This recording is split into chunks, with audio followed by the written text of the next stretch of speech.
Welcome to Allies or Enemies. This time we are talking about Verdant, which the internet insists is indeed pronounced Verdant and not Verdant. Our copy was provided by the publisher, but the thoughts are all our own. Verdant is a medium weight game that plays for 1 to 5 players and is designed by the team of Molly Johnson, Robert Melvin, Aaron Mesburne, Kevin Russ, and Shawn Stankewich, with art by the always terrific Beth Sobel. In Verdant, players are placing heavily wallpapered rooms and houseplants and growing those plants with a bit of light and, frankly, too much soil to bring indoors. It takes a brisk 40-ish minutes and combines drafting and tableau building with balancing a whole bunch of scoring conditions at once. It also has a super cute dog. We'll talk a bit more about that theme and all of the stuff in the box in just a minute though. First, let's look at how it plays.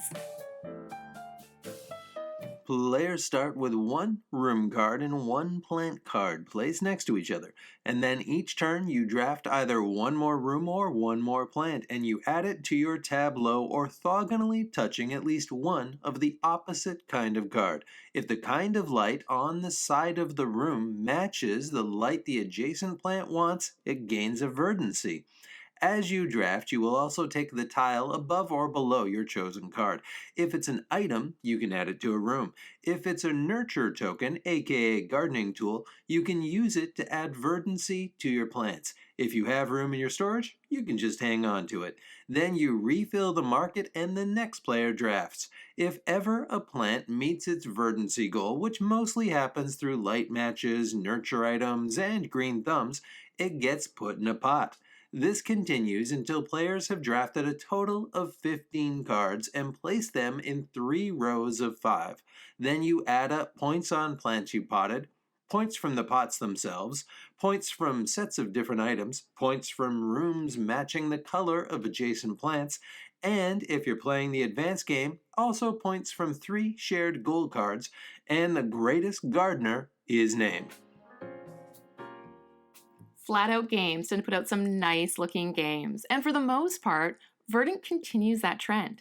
Let's start with the best bits. The plants all look terrific, with beautiful illustrations and interesting little fun facts on each one, and the pots fit over them perfectly, even the weird modern style pot, which looks better than we thought it would.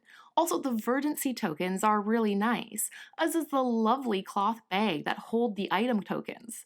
We also appreciate that they went the extra mile to make oodles of shades of green thumbs, although it might have just been easier to make the green thumbs green. The biggest tricky is with the rooms, which are really just a color and a bit of pattern. It would have been nice if these look a bit more like actual rooms, maybe with the pattern of some cool 70s wallpaper.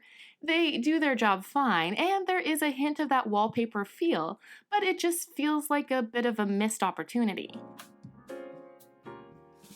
Verdant plays from 1 to 5, and it works across all of those. The main and really only point of interaction is the market, and this will change a bit with different player counts. At 4 or 5, it's a lot harder to plan ahead, as a bunch of the cards available and most or even all of the tiles will change before your next turn, whereas with 2 players, a glance at your opponent's tableau will generally give you a sense of what they might want and what will probably still be available for your next turn. Making all of this a bit more interesting is the fact that green thumbs are added to whichever card is left in a row in the market, and these seem to build up a bit quicker in higher player count games, which can lead to a few extra bonus actions. But regardless of player count, the flow of the game is generally pretty quick. Just choose and add, and we haven't felt like that pace slows at all, even at higher counts. There is also a solo mode that adds a kind of conveyor belt mechanism to the market, which does a surprisingly good job of adding some tension to the game. It can be played as just a best score mode, but it gets a lot more interesting when you add in the achievements and scenarios that slowly open more options and are often legitimately challenging. There are a few levers you can pull here to switch things up. First off is the goal cards, which come in 3 types with 10 of each. And while these are mostly variations on a few themes, they do all provide a bit of focus.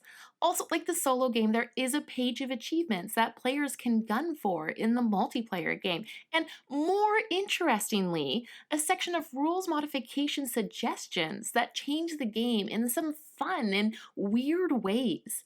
But the key point of variability here will be the puzzle at the heart of it, which will be different each time, depending on the available rooms and items and plants and who takes what.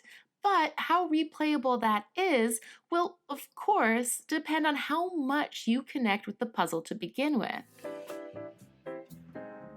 So the question is, how much did we connect with the puzzle? Well, it's hard to talk about that without bringing up the cat and grizzly bear in the room. Verdant does feel a bit like the third part of a trilogy, along with its flat-out family successors, Calico and Cascadia, and those are big shoes to fill.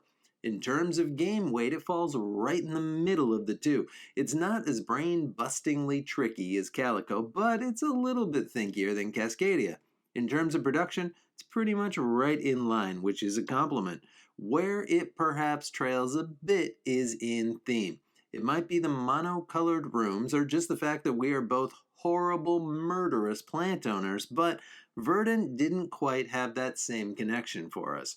That said, the mechanics are sound, the turns are zippy, and the puzzle has been engaging enough to bring us back to the game and play it with a few different groups. So while it maybe doesn't reach the vertigo-inducing heights of its brandmate Cascadia, it is a decent outing that could be a fit for folks that want a card drafting tableau builder with a bit of extra oomph and enjoy plants enough to know how to pronounce that title. And that is it. Have you played Verdant? What did you think? And what other plant-themed games would you recommend? And please do like and subscribe. And hopefully, we'll see you all next time for another game.